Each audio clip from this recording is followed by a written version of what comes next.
അപ്പോൾ തന്നെ ഞങ്ങളൊരു ക്യാബൊക്കെ പിടിച്ച് അവരെ ഫ്ലാറ്റിലോട്ട് പോയിക്കൊണ്ടിരിക്കുവാണേ. ഞങ്ങളെ കണ്ടിട്ട് അവരെല്ലാവരും ശരിക്കും സർപ്രൈസ്ഡ് ആയി കേട്ടോ. എനിക്കാണെങ്കിൽ അത് വീഡിയോ എടുക്കാൻ പറ്റിയില്ല.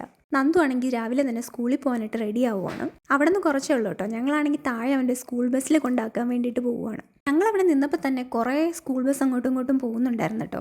ഇതാണെങ്കിൽ ഫ്ലാറ്റിന് താഴെയുള്ളൊരു സ്ഥലമാണ് കേട്ടോ. ഇവിടെ ആണെങ്കിൽ എപ്പോഴും വന്നാലും ഇങ്ങനെ ആൾക്കാർ വണ്ടിയിൽ ചീര അങ്ങനെ എല്ലാ ഐറ്റംസൊക്കെ കൊണ്ട് വിൽക്കുന്നത് കാണാം. ഇത് ഫ്ലാറ്റിന് നേരെയുള്ളൊരു അമ്പലമാണ്. ഇപ്പം ആ ഓടി വരുന്നതാണ് നമ്മുടെ പപ്പു. മറ്റേത് പപ്പുവിൻ്റെ ബെസ്റ്റ് ഫ്രണ്ടാണ് ദൈവിക്. പപ്പുവും ദൈവിക്കും എപ്പോഴും ഒരു അമ്മ പെറ്റ അളിയന്മാരെ പോലെയാണ്. രണ്ടുപേരും രാവിലെ തൊട്ട് കളിയോട് കളിയാണ് കേട്ടോ. അവർക്ക് സ്കൂൾ തുറക്കാൻ കുറച്ച് ലേറ്റാവും. ദൈവിക്കിനെ കണ്ട ഒരു ക്യൂട്ട് ബോയ് ആണ് കേട്ടോ ആള്. തൊട്ടടുത്ത ഫ്ലാറ്റിൽ തന്നെയാണ് കേട്ടോ. ഇവിടെ കുറേ കുട്ടിപ്പട്ടാളങ്ങളുണ്ട്. അങ്ങനെ ചേച്ചി ഇവിടെ അടുത്തുള്ളൊരു സ്കൂളിലാണ് വർക്ക് ചെയ്യുന്നത്. ഞങ്ങൾ ചേച്ചിയെ കൊണ്ടാക്കാൻ പോവുകയാണ്.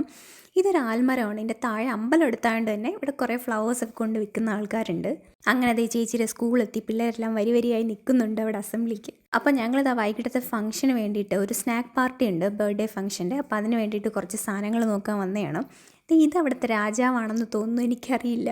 പപ്പു ആണെങ്കിൽ എൻ്റെ കോപ്രായൊക്കെ കൊണ്ട് ശല്യം തന്നെയല്ലോ ഇതൊന്നും പറഞ്ഞിരിക്കുവാണ്. അങ്ങനെ ഞങ്ങളത് വീട്ടിൽ വന്നിട്ട് വൈകിട്ടത്തെ ബർത്ത്ഡേക്കുള്ള പ്രിപ്പറേഷൻസ് തുടങ്ങി കേട്ടോ. അപ്പോൾ അടുത്ത വീഡിയോ കാണാം. Bye bye.